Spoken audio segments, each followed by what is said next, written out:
हमने last lecture में CSS की कुछ प्रॉपर्टीज़ हैं जो वो हमने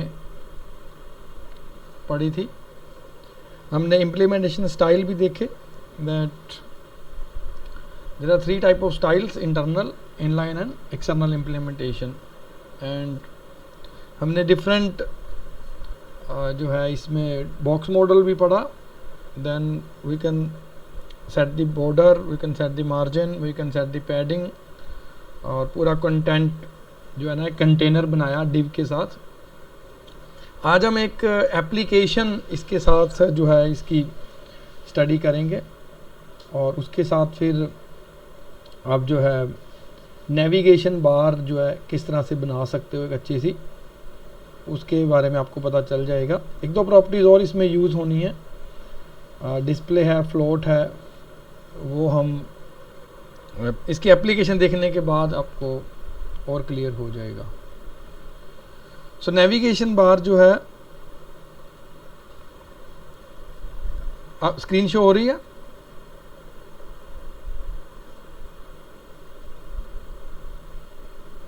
kindly confirm. Muskan, Kamal, screen show हो रही है? हाँ जी सर। हाँ जी, हाँ जी, गुड। तो ये नेविगेशन बार जो है हम बनाएंगे, और हेडर सेक्शन हम बनाएंगे। अब ये वाला जो आपने होम पेज हमने प्रोजेक्ट का क्रिएट किया था, तो उसमें 2 सेक्शन, बिकॉज फुटर सेक्शन तो आपका एज सच ही लगता है, क्योंकि जहाँ वहाँ पे ज़्यादा कुछ अब हम बैकग्राउंड के साथ एक इस तरह से बार बना सकते हैं डेफिनेटली, बट सिंपल लिंक ही लगाते हैं। But in the header section आपका एक लोगो होता है, और दूसरे डिव में आपका जो वेबसाइट है उसका नेम होता है, और साथ साथ जो है ना फ्लोट करनी चाहिए। सेकंड जो है वो नेविगेशन बार होती है, देन मेन सेक्शन है। मेन सेक्शन हम इसके बाद बनाएंगे। तो हेड सेक्शन नेविगेशन बार किस तरह से क्रिएट करते हैं लिस्ट्स का यूज़ करके। आज का लेक्चर बहुत ही इंपॉर्टेंट है और अंडरस्टैंडिंग आपकी होगी। सो CSS के अंदर नेविगेशन बार, सो इस तरह की बार आपको नज़र आती हैं। एक होती है हॉरिजॉन्टल, एक होती है वर्टिकल। इस तरह से आप वर्टिकल बार बना सकते हो या हॉरिजॉन्टल बार बना सकते हो। तो ये किस तरह से बनेगी, इस तरह से आप देख सकते हो। ये होम जो है ग्रीन कलर में आ रहा है, बाकी सारे ब्लैक कलर में आ रहे हैं, और होवर लगा रहे हैं तो ये थोड़ा चेंज भी हो रहा है, कलर चेंज हो रहा है इसका। और ये आप देख सकते हो इस तरह से। तो ये अब हम क्रिएट करना सीखेंगे। सो नेविगेशन बार हम क्रिएट करना सीखेंगे लिस्ट्स की हेल्प से, कि लिस्ट वो किस तरह से हेल्प करती हैं जो है नेविगेशन बार क्रिएट करने में in the CSS। So there are 2 types of जो बेसिकली हम यूज़ करते हैं लिस्ट, ऑर्डर एंड अनऑर्डर्ड।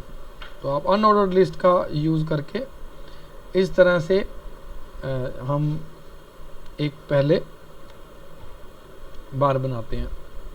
तो ये लिस्ट UL, देन LI आपके जितने भी लिस्ट हैं वो ये बन जाएंगी, और इसकी जो आउटपुट है वो इस तरह से आएगी। जो हमने पहले हॉरिजॉन्टल वे में बनाई थी, आपको याद होगा, लिस्ट हमने यूज़ नहीं की थी, हमने प्रोजेक्ट में एंकर टैग ही यूज़ किए थे। तो अब हम लिस्ट के ऊपर इस तरह से आप यूज़ कर सकते हो।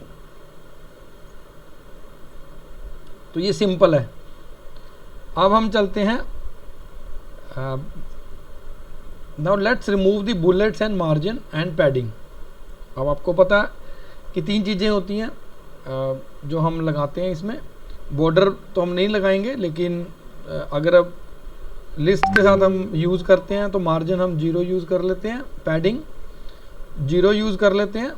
और मैंने आपको बताया था द स्टाइल जो है या तो टेक्स्ट डेकोरेशन नन होती है अगर आप एंकर टैग यूज़ कर रहे हो, या फिर हम लिस्ट का यूज़ कर रहे हैं तो जो लिस्ट का स्टाइल है वो नन करना है। जब हमने लिस्ट की प्रॉपर्टीज़ पढ़ी थी इन दी लास्ट लेक्चर, तो मैंने बताया था लिस्ट स्टाइल टाइप नन। तो अब ये सिस्टमेटिक ढंग से देखना है कि ये हमने अभी बनाई और इसकी आउटपुट ये आ रही थी। सो अभी हमने क्या किया, इसके साथ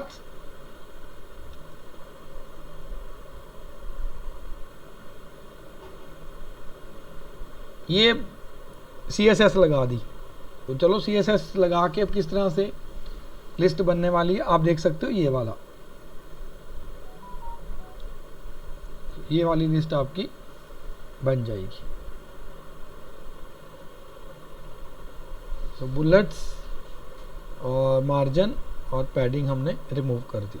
अब ये वाली लिस्ट के साथ बुलेट्स आ रहे थे और ये आपका लेफ़्ट साइड से मार्जिन आ रहा था और यहाँ से पैडिंग आ रही थी, तो तीनों को हमने जीरो कर दिया। ये हमने बॉक्स मॉडल में इसका कंसेप्ट पढ़ा था, that what is padding, what is margin, और ये हमने इस तरह से यहाँ तक पहुँच गए हैं।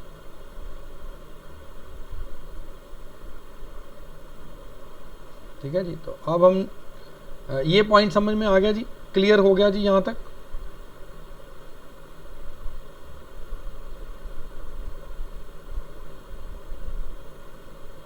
कोई स्टूडेंट? हाँ, कंफर्म कर दिया करो साथ साथ। चलो, तो अब हम वर्टिकल स्क्रॉल बार या नेविगेशन बार हम बना के देखते हैं। अब हमने क्या करना है, इसको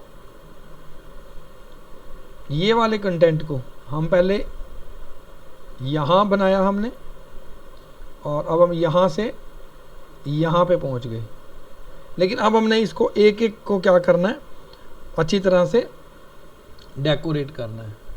तो इसकी डेकोरेशन में सबसे पहले हम चलते हैं, जो एंकर टैग है उसका जो लिस्ट के अंदर LI, इसके अंदर कोई एंकर टैग आएगा तो उसको डिस्प्ले जो है वो ब्लॉक बना देना है 60 पिक्सल का विड्थ। तो डिस्प्ले इज ब्लॉक, ये जो लिखी है लाइन, मैंने आपको बताया था फ्लोट एंड डिस्प्ले होता है। डिस्प्ले के बारे में अभी आगे और डिटेल में आएगा, लेकिन आज हम इतना ही पढ़ेंगे। डिस्प्ले ब्लॉक क्या करेगा, it displaying the link as block elements make the whole link area clickable. ठीक है, तो ये ब्लॉक बनाने का क्या फ़ायदा होगा, आपका एक बॉक्स बन जाएगा और पूरा का पूरा अब सिर्फ टेक्स्ट नहीं होगा, अब सिर्फ टेक्स्ट पे क्लिक नहीं होगा, पूरे ब्लॉक पे क्लिक होना स्टार्ट हो जाएगा। और कितने पिक्सल का, 60 पिक्सल का। अब ये ब्लॉक बन गया।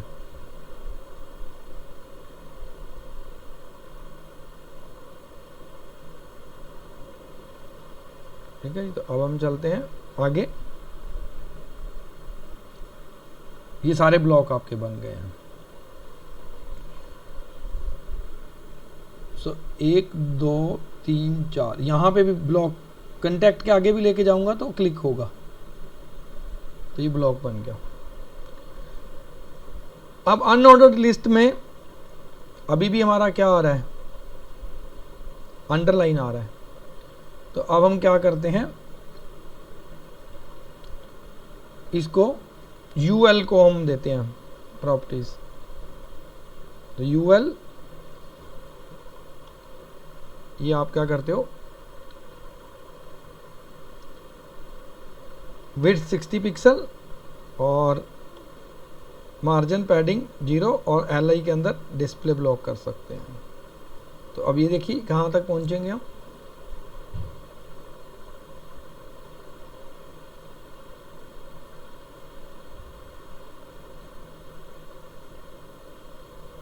बंद कर देता हूँ इनको।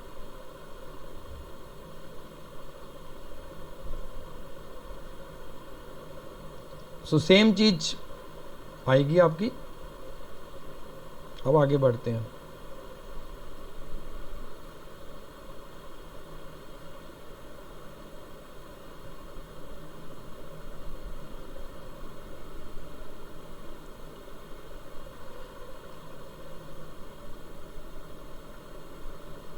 अब ये वाला सेक्शन UL हमने यूज़ किया, list type none, margin 0, padding 0 और विड्थ 200 पिक्सल कर दी।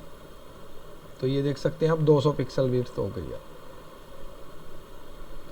एंकर टैग ब्लॉक में आएगा, कलर जो है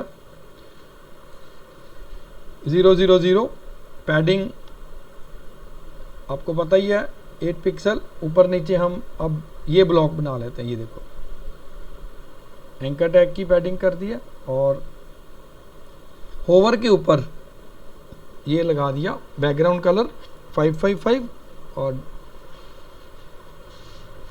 जैसे ही होवर होगा, अब देखो होवर हो रहा है, बैकग्राउंड ब्लैक हो गई और ऊपर वाइट हो गया।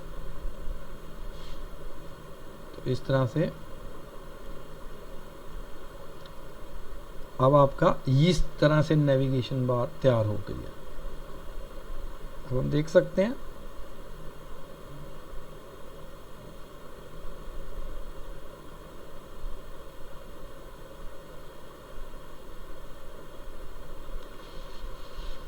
तो ये क्या लगा है। अब ये वाली जो नेविगेशन बार तैयार हुई है, ठीक है जी, इसके बारे में हम एक बार दोबारा से समझ लेते हैं। UL अनऑर्डर्ड लिस्ट बनी है, डेकोरेशन क्या हो गई, नन। सो किसी तरह की कोई डेकोरेशन नहीं है, लिस्ट तैयार हो गई है। मार्जिन पैडिंग हमने 0 कर दी और जो विड्थ है वो 200 पिक्सल दे दी। अब ये जो ब्लॉक है ये 200 पिक्सल का है, ठीक है जी। और background colour F1 F1 F1 ये अप्रोक्सीमेटली ग्रे शेड में आ रहा है।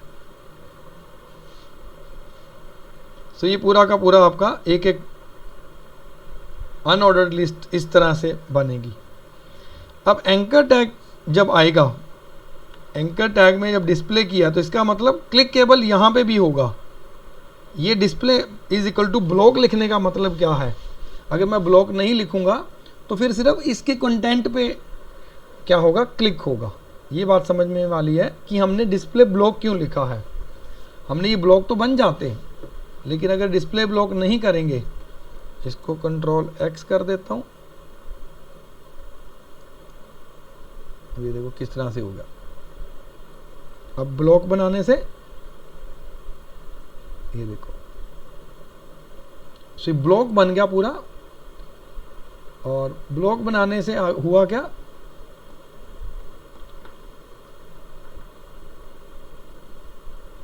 ये पूरा एरिया क्लिकेबल बन गया। दोबारा से देख लो, इसको मैं हटा देता हूँ, कंट्रोल X और रन करता हूँ। ये देखो एक तो ये ब्लॉक निकल गया। अब ये इसके ऊपर हम जब जाके क्लिक करेंगे तो बस इसी पे क्लिक होने वाला है, बाकी एरिया नहीं हो रहा। देखो इतना सा एरिया जहाँ पे सेल पैडिंग, इसमें पैडिंग लगी है और टेक्स्ट डेकोरेशन नन कर दिया, तो इसलिए ये आ रहा है। So control V। तो ये देखो ये ब्लॉक में इस तरह से क्लिकेबल बन गया। So display is equal to block. तो कलर आप देख सकते हो, कलर का मतलब है टेक्स्ट कलर। सो एंकर का जो कलर है ये वाला है 000। हम यहाँ पे कोई और भी दे सकते हैं।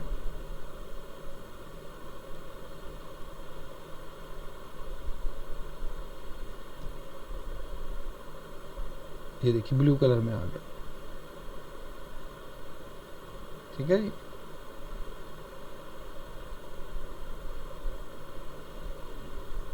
#000 लगा हुआ था, ये लग गया। सेल पैडिंग, सर ये पैडिंग आ गई 8 पिक्सल 16 पिक्सल। इसका मतलब है टॉप ऊपर से और नीचे से 8 पिक्सल हो गई और बाकी से इधर से 16 पिक्सल हो गई। Text decoration none. So anchor tag के अंदर जो अंडरलाइन आ रहा था वो नहीं आ रहा है। अब थर्ड LI एंकर टैग के ऊपर होवर लगा दिया। होवर प्रॉपर्टी क्या करती है, जब भी आप कर्सर को, माउस के कर्सर को ऊपर लेके जाओगे, H ओवर, होवर मतलब H ओवर, तो इसका जो ये देखिए, अगर मैं इसको बैकग्राउंड कलर जो है मैं कुछ और करना चाहता हूं, ग्रीन, मेरे को कोड याद नहीं इसलिए मैं लिख रहा हूँ। अब ये देखिए बैकग्राउंड, ये देखो बैकग्राउंड ग्रीन हो गई। सो ये आप अपनी मर्जी से इसको बना सकते हैं। अब आपके जो प्रोजेक्ट हमने स्टार्ट किया उसमें आप इस तरह से बिल्कुल डिट्टो ही आपने कॉपी करना। मैंने बताया था हम टेक्स्ट डेकोरेशन लगाएंगे, डिस्प्ले ब्लॉक लगाएंगे, बैकग्राउंड कलर, अभी कम्बिनेशन में हम इसका यूज़ कर रहे हैं और ये वाइट हो जाती है। तो आप अपने थीम के अकॉर्डिंग जिस तरह का कलर थीम बनाना चाहते हो आप बना सकते हो। तो ये डिस्प्ले हो रहा है।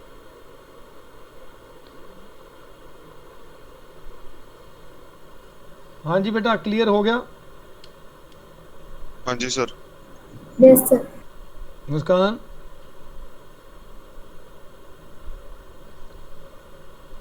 Yes sir. सो आपके लिए होमवर्क है कि आपने जो नेविगेशन बार है वो आपने अच्छी सी बना के दिखानी है। अब ये तो हमारी नेविगेशन बार थी। ये जो नेविगेशन बार हमने बनाई थी वर्टिकल नेविगेशन बार है, ये वर्टिकल नेविगेशन बार है। इसके ऊपर हम आगे जो जावास्क्रिप्ट लगाएंगे तो इसको हम हाइड कर सकते हैं और जैसे ही कर्सर इस पे लेके जाएंगे तो ये डिस्प्ले हो जाएगा नीचे। तो वो हम आगे आगे पढ़ेंगे। एक चीज़ हम इसके अंदर और हम लगा सकते हैं कि आप किस को एक्टिव रखना चाहते हो। यहाँ पे और अगर पहला जो आपका जैसे होम है इसको आप एक्टिव रखना चाहते हो तो li.anchor इसका एक्टिव क्लास बना सकते हैं। ठीक है जी। तो बाकी जो है वो एक्टिव नहीं रहेंगे, ये एक्टिव आपका हो जाएगा। तो यहाँ पे हमने क्लास स्पेसिफायर यूज किया एक्टिव, ये आप देख सकते हो। एक्टिव, एक्टिव का मतलब है कि जिस पे आप जाके क्लास एक्टिव लगाओगे तो उसकी प्रॉपर्टीज ये वाली हो जाएंगी, बैकग्राउंड कलर ये वाला और इसका ये वाला। तो हम पहले को एक्टिव रखना चाहते हैं, बाकी के ऊपर होवर लगाना चाहते हैं। ठीक है जी। तो इस तरह से जो पहला है या जिस पे भी आप एक्टिव क्लास लगाओगे उसका जो स्टाइल है वो ये वाला रह जाएगा। सो मैंने जो पहला स्टाइल है उसका ये वाला स्टाइल यूज़ कर लिया और जो नॉन एक्टिव है वो उनमें ये वाली यूज़ करेंगे।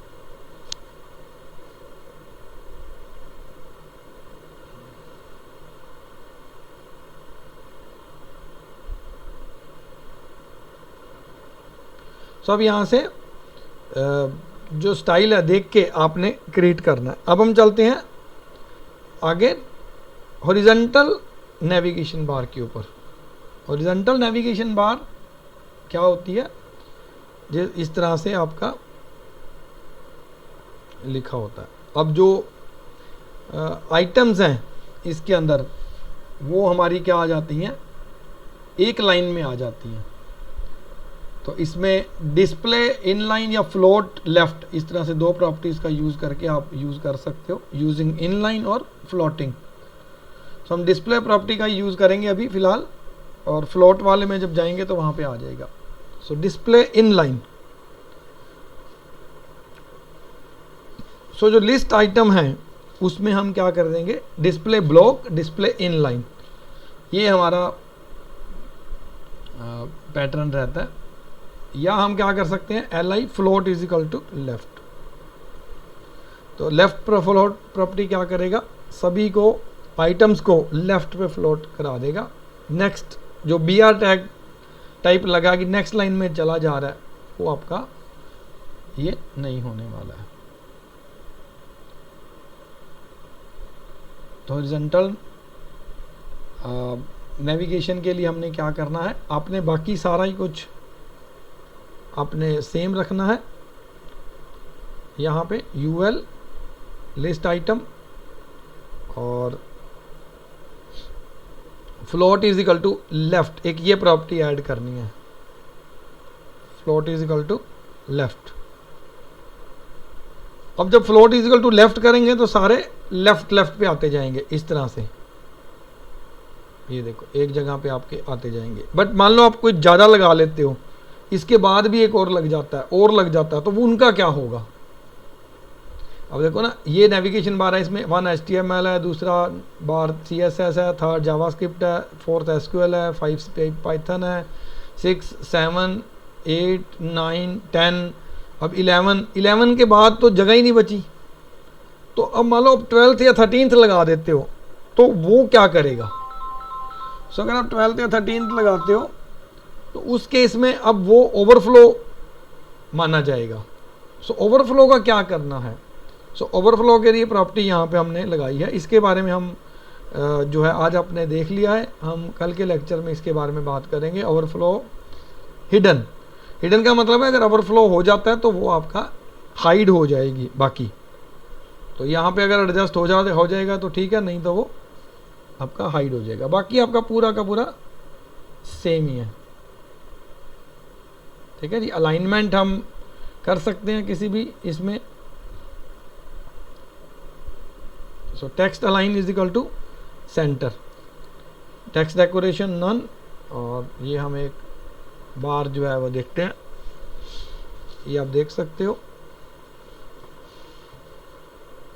सो UL फ्लोट, अब LI फ्लोट हो गया,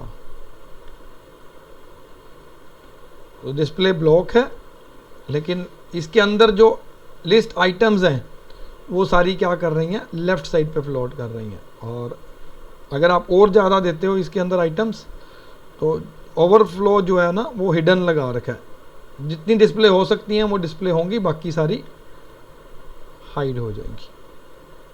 बाकी सारा कुछ सेम ही लगाया मैंने, कोई ज़्यादा हमने कुछ नहीं किया।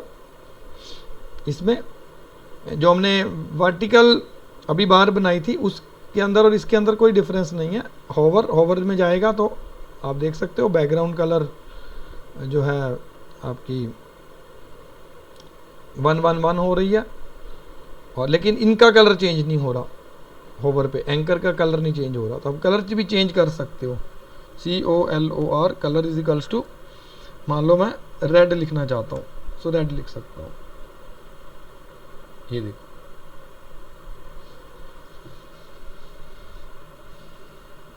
सो हाँ जी, क्लियर हुआ जी कैसे बार बनेगी। अब आपने हॉरिजॉन्टल बार बनानी है तो इसका मतलब ये वाली कोडिंग आपको लिखनी है, ये वाली। सो UL लिस्ट के साथ बनाएंगे, आपका मार्जिन पैडिंग 0 कर देंगे, ओवरफ्लो हिडन रख लेंगे। और अगर आप नहीं लगाओगे ओवरफ्लो की प्रॉपर्टी तो अभी फ़िलहाल कुछ नहीं करने वाला ये। और बैकग्राउंड आप अलग अलग ढंग से बनाओगे, जैसे ये तो इन्होंने एक ब्लैक सी बैकग्राउंड दे दी है, तो आप कुछ बैकग्राउंड आप यूज़ कर सकते हो। लिस्ट आइटम फ्लोट लेफ्ट कर दोगे, लिस्ट आइटम के अंदर एंकर टैग जो लगा है उसको ब्लॉक करोगे, ब्लॉक बनाने से सारा एरिया क्लिकेबल हो जाएगा। कलर एंकर टैग का आप कोई भी कर सकते हो। Alignment, padding, text decoration none कर सकते हैं। अगर टेक्स्ट डेकोरेशन नन नहीं करेंगे तो मान लो ये टेक्स्ट डेकोरेशन नन नहीं होती है, कंट्रोल X कर देता हूँ, तो आप देख रहे हो अंडरलाइन आ रहा है,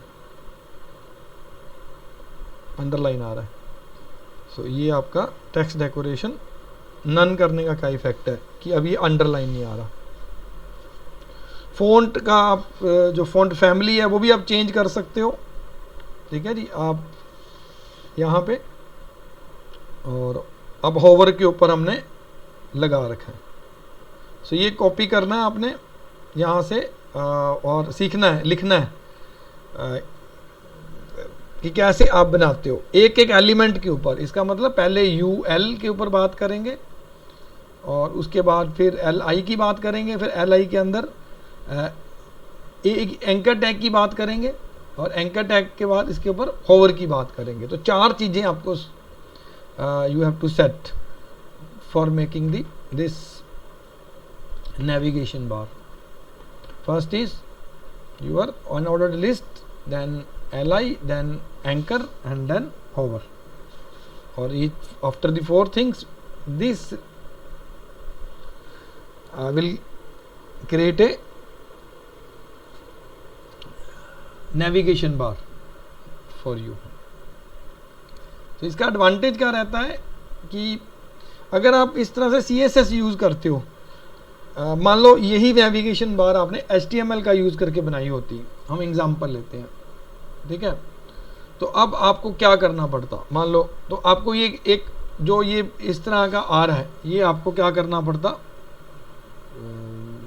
इमेज लगानी पड़ती। होम की इमेज बनाते, न्यूज़ की बनाते, कॉन्टैक्ट की बनाते, अबाउट की बनाते, और इस तरह से आप 4-5 इमेजेस लगाते उसके ऊपर। फिर उसके ऊपर इमेजेस के ऊपर आप लिंक लगाते, फिर जावास्क्रिप्ट का यूज़ करते, फिर कोई इवेंट फायर करते कि जैसे कोई इवेंट हो जाएगा तो फिर उसके बाद दूसरी इमेज कॉल करते। पहले ऐसे होता था, पहले क्या होता था, इस तरह से होता था, फिर दूसरी इमेज कॉल हो जाती थी, जैसे ही होवर करते थे दूसरी इमेज आ जाती थी। अब अगर आपकी नेविगेशन बार के अंदर 5 एलिमेंट है, मतलब 5 इमेजेस लगी हैं, तो पहले तो इमेजेस आती 5, फिर होवर पे 5 आती। अगर एक इमेज 1 किलोबाइट की है तो इसका मतलब 10 किलोबाइट तो इमेजेस का ही हो जाता नेविगेशन बार बनाने में। तो लाइन ऑफ कोड जो आपको बहुत बढ़ जाता। CSS का यूज़ करने से जो लाइन ऑफ कोड है, जो बाइट्स हैं, जो वेबसाइट के ऊपर आपका बैंडविड्थ को लोड है, वो काफ़ी डिक्रीज़ हो जाता है। इससे क्या होता है, पेज स्पीड बढ़ जाती है, पेज स्पीड।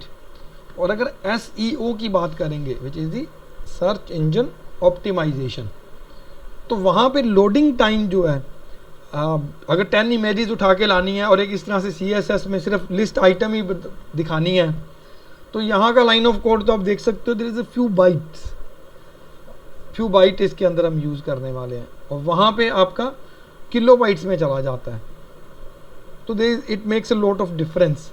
जब आप CSS लगाते हो तो पेज जो लोडिंग टाइम है वो आपका काफ़ी क्या होता है, इसमें डिक्रीज़ हो जाता है।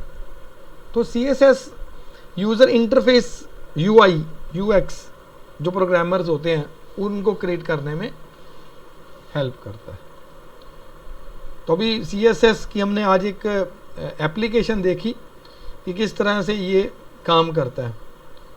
सो आपके लिए ये होमवर्क है। अभी हमने डिस्प्ले और फ्लोट वाली प्रॉपर्टीज़ पढ़नी है। मैंने आज एप्लीकेशन पहले दिखा दी ताकि आपको क्लियर हो जाए। ये थोड़ा सा फ्लोट, डिस्प्ले, ओवरफ्लो, ये इस तरह की प्रॉपर्टीज़ हैं इनकी, जो कई बार क्लैरिटी जो है ना सिर्फ प्रॉपर्टी बताने से नहीं होती है। जब तक आप एप्लीकेशन नहीं समझ जाते तो तब तक आपको क्लैरिटी नहीं होती। तो इसलिए मैंने उल्टा थोड़ा सा किया, पहले मैंने इसकी एप्लीकेशन दिखा दिया, and the tomorrow's lecture we will understand कि किस तरह से ये डिस्प्ले और फ्लोट, क्लियर, ये आपके काम करते हैं। तो अब आपके लिए ये आपका काम मैंने दे दिया है। आप इस तरह से बॉर्डर भी लगा सकते हो। ये देखो बॉर्डर वाइट कलर में बॉर्डर नज़र आने लग गया है। तो अब इसको फिक्स्ड भी रख सकते हैं।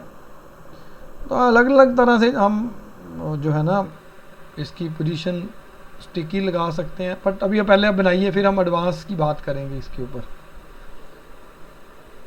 सो navigation bar, horizontal navigation bar you have to create, और इस तरह से आपने नेविगेशन बार बनानी है। अब आपकी जो प्रोजेक्ट का कलर है, then you have to decide कि आप किस तरह का कलर यूज़ करने वाले हो। If you have a mobile shop, ही आपको पता है कि जनरली ब्लैक, ब्लू या वाइट कलर के मोबाइल्स आते हैं, तो इसलिए आप वो वाला कलर कम्बिनेशन ही लगा के चलें। बाकी सभी का जिस तरह का फूड वाला है तो ब्राउन कलर आप ज़्यादा यूज़ कर सकते हैं, बिकॉज अर्थ का कलर होता है, फूड इज़ अर्थ। तो अर्थ के जो कलर्स होते हैं दैट विल गो। लैपटॉप है, जैसे लैपटॉप में आप देख सकते हो कि गोल्डन, सिल्वर इस तरह की कलरिंग आती है, तो आप इस तरह का कलर यूज़ कर सकते हो। जैसे हरमन आप यूज़ कर रहे हो ना लैपटॉप वाला, तो वो हाँ जी सर। हाँ, तो स्कीमा पहले से आप सोच के चलते हो। अब ऐसा नहीं है कि आप लैपटॉप आपके ग्रे कलर में आ रहे हैं, वाइट कलर में आ रहे हैं, गोल्डन में आ रहे हैं, और आप उधर रेड कलर लगा रहे हो। थोड़ी सी मैचिंग आपको शुरू में सोच के चलनी है।